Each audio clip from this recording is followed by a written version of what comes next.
તો 5 તારીખને રવિવાર એટલે આપણો જવાબ આવશે કે કયા દિવસે રવિવાર હતો? 5. યુપીએસસી 2022 નો પ્રશ્ન હતો. ત્યારબાદ આગળ વધીએ. યુપીએસસી 2025 ની આ પણ યુપીએસસી 2022 નો જ પ્રશ્ન છે. અહીંયા લખવામાં મિસ્ટેક થઈ છે.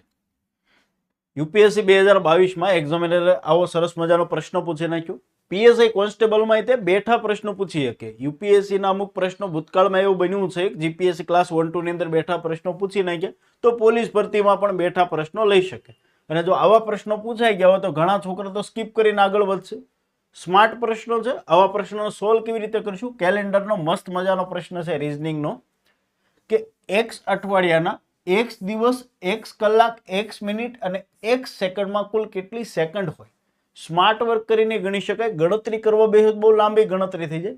સમજાવવા માટે થોડીક આપણે લાંબી ગણતરી તમને કરાવું કે કેવી રીતે થશે. બાકી તમે સ્માર્ટ વર્ક કરીને આપણે જવાબ આપી શકાય. કેમ એ છેલ્લે આપણે જોઈએ.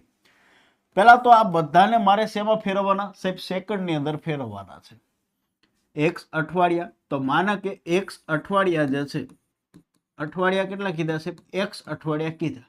આને મારે સેકન્ડમાં ફેરવવા છે. તો અઠવાડિયાને પહેલા મારે દિવસની અંદર ફેરવવા પડે. કેટલા દિવસ હોય અઠવાડિયામાં? 7. દરેક દિવસની અંદર કેટલી કલાક હોય સાહેબ? 24. દરેક કલાકમાં સાહેબ કેટલી મિનિટ હોય? 60. અને દરેક મિનિટની અંદર કેટલી સેકન્ડ હોય સાહેબ? 60. આવી રીતે અઠવાડિયાને મેં સેકન્ડમાં ફેરવી નાખ્યા. હવે આનું ટોટલ મારવાનું ના, સ્માર્ટ વર્ક કરવું છે. ખાલી શીખવા માટે આ લખીએ છીએ, બાકી આ લખવાની જરૂર નહીં. જવાબ આવી રીતે આમ નામ લખી શકાય. જો એક્સ દિવસ આપ્યા, હવે આપણે દિવસને ફેરવીએ. કેટલા દિવસ છે સાહેબ? એક્સ દિવસ છે. દરેક દિવસની અંદર સાહેબ કેટલી કલાક હોય? 24. દરેક કલાકમાં કેટલી મિનિટ હોય? 60. કેટલી સેકન્ડ હોય? 60. તો આ દિવસને મેં સેકન્ડમાં ફેરવી દીધા. હવે આપ્યું મિનિટ આપી છે, સોરી કલાક આપ્યું છે, કે કલાકને મારે ફેરવવાની છે. એક્સ કલાક આપી.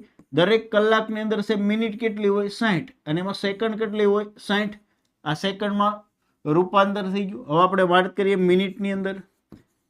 કેટલી મિનિટ છે? એક્સ મિનિટ છે. દરેક મિનિટમાં સેકન્ડ કેટલી હોય? 60. અને છેલ્લે આપણને આપી એક્સ સેકન્ડ. સેકન્ડ કેટલી છે? એક્સ.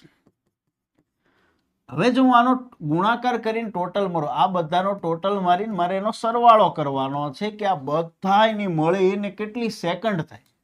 આ બધાનો ટોટલ મારવા બેસો તો ભૂકા નીકળી જશે. તો સ્માર્ટ વર્ક કેવી રીતે થશે? જો ધ્યાન આપો. 60 ગુણ્યા 60 એટલે 3600 થશે. આ 3600 નો જો અહીંયા ગુણાકાર કરવા જાવ 3624 વાર, તો જવાબ તો લાખોમાં જતો રહેશે. તો આ પહેલા બે ઓપ્શન તો સીધા જતા રહ્યા. 11580, 11581. આ જવાબ સીધા જતા રહ્યા. કારણ કે 3600 ગુણ્યા પાછા 24 કરીશ.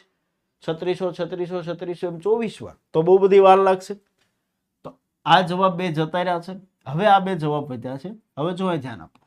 પાછળ અહીંયા મીંડું છે, અહીંયા મીંડું, અહીંયા મીંડું, અહીંયા મીંડું. તો આ બધાનો હું ગુણાકાર કરીશ તો જવાબમાં છેલ્લે તો મીંડા જ આવવાના. હા સાહેબ, બધાનો ગુણાકાર એક્સ સાથે થશે એટલે વાહ એક્સ આવવાના, એ ફરજિયાત છે. તો કે આ સાહેબ જવાબમાં એક્સ એક્સ જ છે. પણ અહીંયા છેલ્લે સેકન્ડ જે વધે છે એ એક્સ સેકન્ડ વધે છે. તો અહીંયા છેલ્લે એક સેકન્ડ છે એ વધશે. તો બાકી બધા જ મીંડા મીંડા આવશે. પણ વાહે અહીંયા કાંઈ નહીં હોય તો આ એકડો ઉમેરાશે. એક્ઝામ્પલ તરીકે અહીંયા આપ્યું હોય કે 10x, 10x, અહીં 10x અને છેલ્લે ખાલી x હોય. તો 10 10 10 ને આ x નો માં ટોટલ મળો. આ ગણાય કેટલા? 31x ગણાય. ગણાય કેટલા? 31x ગણાશે. એમ આ છેલ્લી x વધે છે તો એકડો ઉમેરાશે છેલ્લે. તો એવો આ જવાબ આવશે નહીં. એટલે એકડા વાળો એક જ જવાબ છે. મારો જવાબ આવશે ડી. આ પ્રશ્ન જે છે એ આમ નો પૂછે પણ બેઠા પ્રશ્નો પૂછી નાખે. એટલા માટે જ આપણે કોન્સ્ટેબલ પીએસઆઈમાં આ લેવલના પ્રશ્નો કરાવીએ છીએ. તો મારો જવાબ આવશે ડી. તો ગધા મજૂરી નથી કરવાની, સ્માર્ટ વર્ક કરવાનું છે. કેલેન્ડરનો આગળનો પ્રશ્ન છે. આ પણ યુપીએસસી 2021